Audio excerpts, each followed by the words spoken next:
All right, so I'm here with Luke Farinaro. Recently, we gained each other's acquaintance. He moved into my hometown, and it's been kind of God's will that's brought us together. I'm super excited. I've been meeting him. Luke, as I've been learning, is from the state of New Jersey, wrestled high school in New Jersey. His junior year, I found out he lost in the state semifinals. His senior year, he lost in the state finals. Not to just throw out his losses, but also that's accomplishing a lot. But then what I find really awesome is that he continued his career at Duke University, which everyone knows I have an affinity for Duke University because my wife's grandfather, who I was very close with, wrestled for Duke University. And so anytime I've been able to meet a Blue Devil, I love gaining their acquaintance. And so I'm here with Luke, and I'm going to ask him a few questions like I often do. First question, maybe I've said some things, but maybe give us some highlights of your wrestling career looking back. I would say probably the biggest highlights high school was I placed at the Virginia NHSCA Nationals twice my sophomore and junior year. Okay. Two-time state placer. The coach said finals my senior year. I was the two-time BC East placer in high school. And then in college, I was a two-year starter at Duke.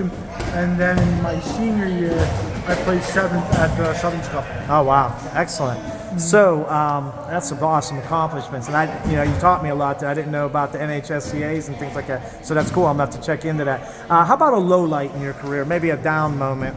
I would say the toughest was probably it was a low light, but it was also probably a highlight. Looking back at it now, it was probably my senior year, the state finals, just because you put a lot of work into it, a lot of time, and it was my last chance at the States.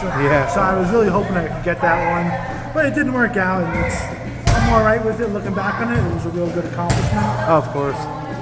Not many people do that every year, so as I said, I put a lot of work in it, and looking back, I'm very proud. But in the moment, I was obviously upset, and I was hoping I could do a little bit better. No doubt. So how do you think, after that loss, do you think you gained anything from that low moment, moving forward? Because you obviously went on to wrestle in college, so what do you think you learned from that moment, like that low light? I think just no matter what happens, you gotta just keep working hard, go back to the drawing board. I mean, no matter how hard you work, there's someone working that much harder. Right. And especially when you get towards national level stuff and college stuff, there's probably 20 guys working that hard. Yeah. It really just kind of comes down to the small details. And just the stuff that maybe you don't think about in the moment, but it's just something that you gotta do every single day that when the season ends makes a big difference. Right. So just kind of brought my attention to the smaller aspects that maybe not even so much like technique, but maybe diet, lifestyle. Right. Yeah. Sleep is a real big one that a lot of people kind of don't do. It's just little things like that you just don't really think about that also add up. Wow. Yeah.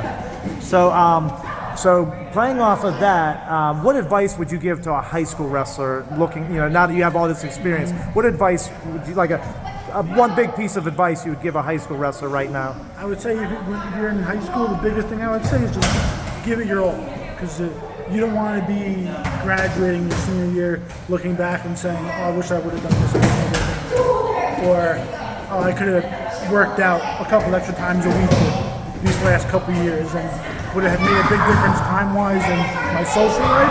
Probably not, but it would have made that much more difference in my wrestling career. Right. So just to put the time in, and if it's something that you're really passionate about, put the time in and it'll pay off.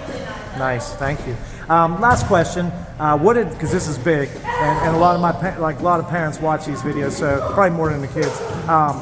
What advice would you give to a parent who has an elementary age wrestler right now? Yeah, I would say the biggest thing is don't worry about wins and losses, because I know so many guys now and kids who've gone through it, and when they were in second grade, they were the best wrestler in the country.